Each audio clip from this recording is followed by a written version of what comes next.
Well, as the planting season comes to a close, focus is shifting to crop nutrition. Many farmers are now speculating over the optimum window to side dress nitrogen.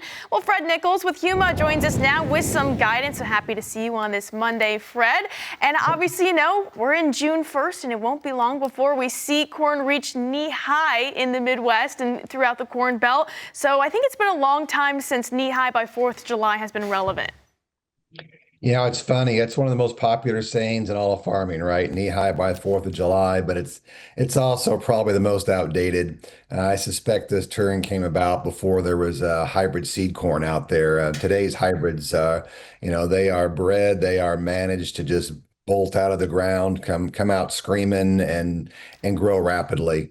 But one thing it does signal, this knee high, is it's about the time that people start looking at a V6 type stage of your corn plant, right? And that's important for a lot of reasons. One is the growing point, of course, is emerged above the soil, right, in the tassels. So that means it's growing rapidly. It also means, it's susceptible to environmental conditions. Also, at that time, we're seeing that the number of rounds of the ear are starting to be developed.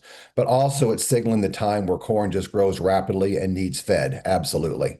So you talk about it being fed. A lot of farmers with their nitrogen management plan are probably thinking about getting back into the field. So how should farmers feed their corn at this stage? Yeah, so ideally you're going to be in before the V6. To be honest with you, this will give you some margin for error, right? Because you never can predict those thunderstorms that come rolling across and might keep you out of the field. So ideally you'd like to have those nutrients there when the crop needs it. So V5, even V4 is really when you like to get in.